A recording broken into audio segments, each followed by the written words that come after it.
The spoilers for the new Jujutsu Kaisen chapter 233 have just dropped, and to no one's surprise, we've got another banger. I'm not gonna lie, this might be the best chapter of the fight yet. Like, it was just crazy. The chapter starts off with Gojo basically thinking to himself how this is the first time since Toji where he actually feels like he could lose a fight. And look man, you gotta give Gege his props for somehow bringing Toji back into the story all these chapters after his death. We then learn that Gojo and Sukuna look like they're slowing down healing wise, which basically confirms that the fight is finally approaching its end. Gojo then smacks Mahoraga, and when I was first reading the leaks, I really thought Gojo was about to land another Black Flash because he had just recently hit one, but nah, he only uses a basic punch, which still leaves Mahoraga spazzing out by the way, don't get me wrong. Like, this is still a super impressive feat because as far as we know, it looks like Sukuna has managed to somewhat adapt to blue, so Gojo's punches shouldn't be as hard as they were previously, since blue isn't amping them as much, but even so he still hits crazy hard.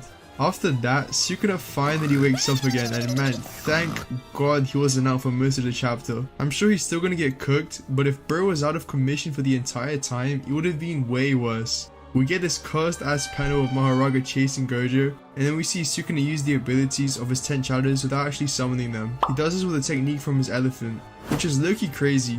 This is the first time we've seen the 10 shadows use to do this, and I think one of the things this fight has made a lot of people realize is the potential Megami has and the overall strength of the 10 shadow technique. We've only just recently in the Yorozu fight found out that Sukuna can use Mahoraga's Beal on himself. And this chapter now showed us he can kinda do similar things with his other Shikigami. We see Sukuna use Rabbit Escape to protect Mahoraga, and then as always, he starts talking his shit. This guy just loves talking shit man, he's actually a crazy hater. And the thing is, he really don't give a fuck about the fact that he's using 10 shadows against Gojo, because he then proceeds to summon a third Shikigami. And like, he even tells Gojo, bro, you think this is a 2v1? Nah, this is Jump Kaisen man, let's make it a 3v1. I gotta say, yes, it's shameless, but you honestly can't blame him. Bro is really just a menace, and I think basically everyone knows that already by this point. Before the fight started, I was thinking Sukuna would have an aspect of honor, where he'd want to beat Gojo with his own abilities, but nah, he really just don't give a fuck. He proceeds to fuse Nue and Totality into one Shikigami, which is something we've never seen before. Chimera Beast Agito. And then the scrapping resumes.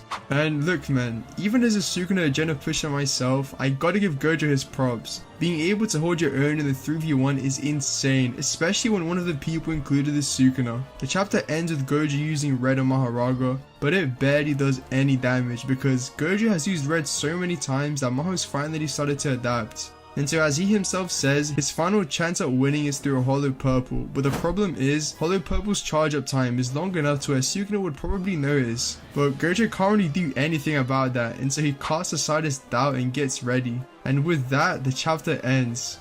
Best chapter of the fight yet in my opinion. I feel the mix between dialogue and fighting was probably perfect here. And we also got a lot of information regarding the 10 shadows, with both the fact Sukuna can use all the abilities without summoning the Shikigami and that he can fuse them too.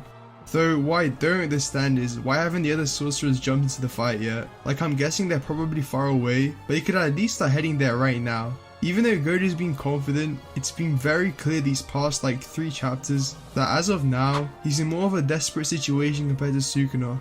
So now will be the perfect time for the heavy hitters to jump into the situation. Maybe it's because they want to make sure they have a grasp of the fight, and so they need to stay near the TVs, but even then, they could just send 2 or 3 people to help Gojo and the rest could stay. Like, why not send Kashimo and Yuta over there? I feel the new merged Shikigami that has Nue's abilities would be a perfect match for Kashimo's lightning, and then Yuta's deep arsenal could also work against Mahoraga, which was just lead Gojo to 1v1 Sukuna. But yeah, I understand why the cast wouldn't want to interrupt the fight, as we do have statements that state Gojo can only go all out when he's on his own, so it's not a massive issue.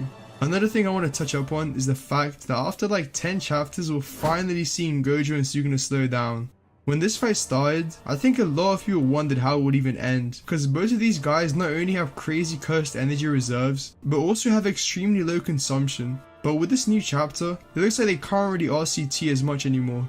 It would honestly be so wild if one of them actually runs out of cursed energy. They've been non-stop spamming domains, RCT, domain amplification, and other abilities. So I do think it'd be dope for the end of the fight to be determined by straight hands. If I'm gonna be honest, I think we've got about 3 or 4 more chapters left for this fight. And then it's probably Gojo over. I really don't see him winning. And that's not because I'm backing Sukuna to win. I just feel like for the narrative to continue, it's just much more likely for Sukuna to take the win. Also, the fact that with these last few chapters, Gojo seems to be taking W after W really makes it seem like Gege wants him to go out with a bang. Which just makes me think even more that this might be the end for him. Of course, I'm not saying Gojo will definitely lose though. It's just that I think it's way more likely that Sukuna wins. Especially when you account for the narrative of his students surpassing him and Sukuna's eventual fights with Kashimo and Yuji.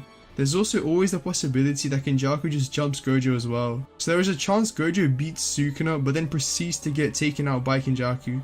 So yeah, I just want to say again that this chapter was a banger and probably my favorite one yet. We're likely going to get a much better understanding as to where the fight is going to go once the next chapter hits. But as of now, anything can still happen. If you've enjoyed the video, please make sure to like and subscribe. Also comment on who you think will win between Gojo and Sukuna. But other than that, thanks for watching and I'll see you guys next time. Peace.